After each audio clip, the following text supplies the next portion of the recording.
Mesdames et messieurs, vous savez que M. Zelensky est aujourd'hui en Allemagne pour une réunion avec ses partenaires. Et donc, M. Zelensky, qui n'a plus de soldats presque, qui manque considérablement de moyens militaires, qui ne peut pas faire de rotation parce qu'il n'en a pas, et fait une déclaration qui est vraiment pathétique.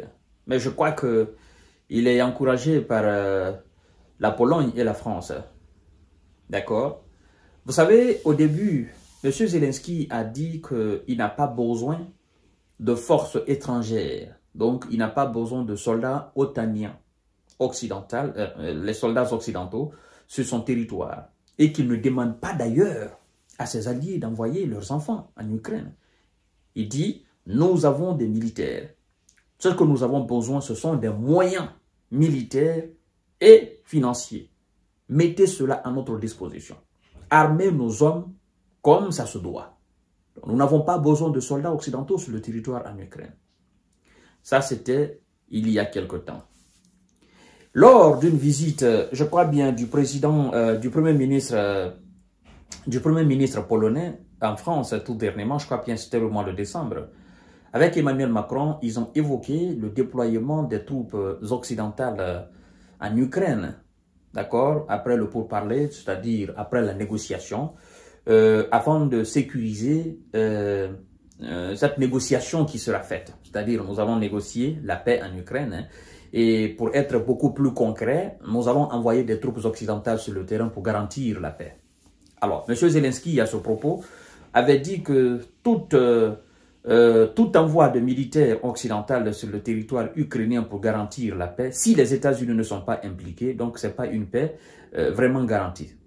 Donc lui, il veut l'implication des États-Unis dans ce processus-là. Ça, c'était au mois de décembre. Là. Maintenant, qu'est-ce qui se passe? D'abord, avant de continuer le visionnage de l'émission, je tiens à vous dire que si vous n'êtes pas encore abonné, je vous invite à vous abonner à ma chaîne YouTube Kanteji Visionnaire de Vrai, activer la cloche de notification pour ne plus rater mes émissions, mais aussi partager la vidéo dans tous les groupes possibles et likez la vidéo, mettez assez de cœur, likez, parce que chacune de vos actions contribue largement à l'émancipation de notre chaîne YouTube.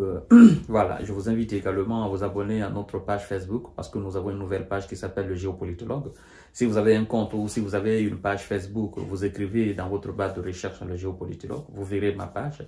Vous vous abonnez là-dessus et vous qui êtes sur Facebook aussi, vous êtes invité à partager la vidéo si ça vous intéresse. Voilà, c'est pas forcé, mais j'estime que voilà, si vous êtes vraiment intéressé, et vous partagez les émissions pour ne pas garder les informations pour vous tout seul et permettre aussi aux autres de suivre la même information, c'est très important. Alors, qu'est-ce que M. Zelensky dit en Allemagne? Il dit, on dit, Volodymyr Zelensky estime que la présence de troupes occidentales en Ukraine aiderait à forcer la Russie à la paix. C'est vraiment, c'est rigolo. Je crois que M. Zelensky, il faut qu'on apprenne ce que ça veut dire forcer quelqu'un. Parce que ce n'est pas tout le monde qu'on force. Écoutez, alors que l'administration Biden, bon, ça, 500 millions de dollars, Biden vient de donner ça, bon, on va pas trop tarder sur ça parce que ça ne représente absolument rien. Mais on dit quand même que alors que l'administration Biden a annoncé une nouvelle aide à Kiev à l'occasion d'une réunion en Allemagne du format Ramstein qui rassemble les principaux alliés de l'Ukraine, Volodymyr Zelensky a estimé que le déploiement de troupes occidentales en Ukraine aiderait à forcer la Russie à la paix. Bon, continuons. Point. Et les conjectures vont bon train concernant de possibles futurs pour parler de paix après bientôt 3 ans d'opérations spéciales militaires russes lancées en Ukraine. Tandis que M. Donald Trump a promis d'œuvrer à mettre rapidement fin à la guerre, parmi les idées explorées par les chancelleries européennes et Washington figure celle de déploiement d'un contingent militaire en Ukraine pour assurer le maintien d'un hypothétique cessez-le-feu. Alors, On continue en disant, Monsieur Zelensky lui-même dit ceci. Écoutez, il dit, je cite, « Le déploiement de contingents de partenaires est l'un des meilleurs instruments pour forcer la Russie à la paix », a jugé le président ukrainien au cours de cette réunion. Cette hypothèse, effectivement, qui a en particulier été évoquée à la mi-décembre entre le président Emmanuel Macron et le premier ministre polonais Donald Tusk, a été balayée d'un revers de main par le puissant ministre des Affaires étrangères de la Russie, monsieur l'incontournable Lavrov, Dimitri Lavrov, Sergei Lavrov du moins. Sergei Lavrov, il a dit que c'est pas sérieux, que monsieur Trump n'a pas encore fait de propositions sérieuses à la Russie. Alors, déploiement de contingents de partenaires à l'Ukraine, ça veut dire présence des troupes occidentales, des troupes otaniennes sur le territoire ukrainien. C'est pourquoi les Russes disent que ce n'est pas sérieux. On dit l'Ukraine ne va pas entrer dans l'OTAN. Et on dit pas de soldats de l'OTAN sur le territoire ukrainien. Qui vous invite là? On ne veut pas. La Russie est allergique à cela. N'est-ce pas les raisons de l'opération spéciale militaire? Eux, ils pensent qu'ils sont très intelligents et que les Russes sont stupides. Les Russes sont bêtes. C'est des animaux, ils ne comprennent absolument rien. Si vous voulez avoir une mission de maintien de la paix, moi je pense que c'est l'ONU qui envoie les soldats là. Ce sont les soldats onusiens qu'on envoie dans les pays pour le maintien de la paix. Par exemple, il y a une ligne entre le Hezbollah et le Hezbollah libanais et l'Israël. Il y a les soldats de l'ONU là-bas qu'on appelle la FINUL, composés des soldats chinois, des soldats népalais, des Ghanéens, des Belges, des Français, des Italiens, des Espagnols, je crois même de quelle nationalité encore, de Japonais, quelque chose comme ça là. C'est toutes les nationalités qui sont représentées là-bas. Ils étaient aussi au Mali. C'est pas l'Occident qui déploie ses soldats sur le territoire ukrainien. Cela revient. Je pense que ça, c'est le ressort de l'ONU. Quoi qu'on dise, c'est l'ONU qui envoie ses forces là-bas. Et donc, s'il doit avoir une force de maintien de la paix en Ukraine, c'est pas une force otanienne qui va aller forcer M. Vladimir Poutine à la paix. Non, ça, c'est pas une paix. Ça, c'est pas une paix. Si vous voulez envoyer des soldats otaniens officiellement maintenant en Ukraine, faites-le. Parce que nous savons qu'ils sont là. Évidemment, ils sont là.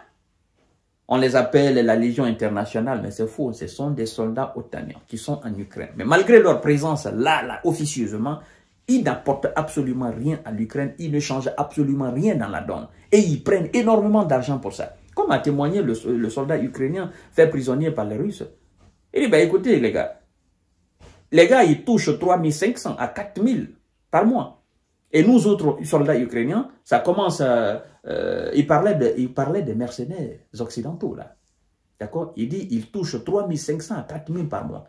Mais eux, les soldats ukrainiens, ils touchent quelque chose de 450 € jusqu'à 1000 et quelques. Donc, il y a cette différence sur le terrain qui révolte aussi les soldats ukrainiens. Ouais. Donc, moi, je dis tout simplement, ne vous cachez pas derrière un soi-disant pourparler ou une soi-disant négociation. Non. Ne vous cachez absolument rien. Si vous voulez envoyer vos soldats sur le territoire ukrainien pour aller faire la guerre à la Russie, envoyez-les officiellement. Envoyez-les. Parce que la Russie ne va jamais accepter que des militaires de l'OTAN officiellement soient envoyés en Ukraine pour un quelconque maintien de la paix. Vous parlez de quelle paix d'ailleurs? On vous dit l'Ukraine n'entre pas dans l'OTAN. Deuxièmement, il n'y aura pas de soldats otaniens officiellement sur le terrain. Des troupes otaniennes officiellement sur le terrain. Non, non. Continuez à les envoyer officieusement. Mais officiellement, non. Faire cela, c'est une déclaration de guerre à la Russie. Maintenant, le déploiement des soldats de maintien de la paix dans le monde entier, c'est l'ONU qui fait cela. Donc, maintenant, si vous voulez profiter aussi de cette situation-là, de ce déploiement de ces éléments de maintien de la paix onusien pour voilà, infiltrer et envoyer beaucoup de vos soldats, ben, écoutez, ça aussi, vous n'êtes pas sans savoir que la Russie est aussi membre permanent conseiller de l'ONU. Voilà. Donc, moi, je pense que ces gens, ils sont complètement perdus. Ils ne savent pas quoi faire vraiment. Et ils n'ont plus de solution, en fait. Ils se sont tellement enfoncés dans cette situation, ils sont tellement embourbés dans cette situation qu'ils ne savent plus comment sortir de là, comment se retirer, qu'est-ce qu'il faut faire pour envoyer la paix. Qu'est-ce qu'il faut faire? On vous a dit depuis le début, arrêtez, négociez, respectez les accords. Vous avez dit non, vous allez battre la Russie sur le terrain. Mais battez-la sur le terrain et puis on va quitter ici. Mais tous vos petits jeux, toutes vos petites duperies, machin, ça ne passera pas. Vous avez affaire avec des maîtres dans ce jeu-là. Eux, ils acceptent seulement qu'on leur trompe. Sinon, tout ce que vous faites, vous faites devant eux. C'est aussi simple que ça. Donc, mesdames et messieurs, voilà ce que l'Occident est en train de marmonner un peu en Allemagne aujourd'hui. Je vous reviens tout à l'heure, mais moi, je sais déjà que c'est rejeté par la Russie. Voilà, à tout à l'heure.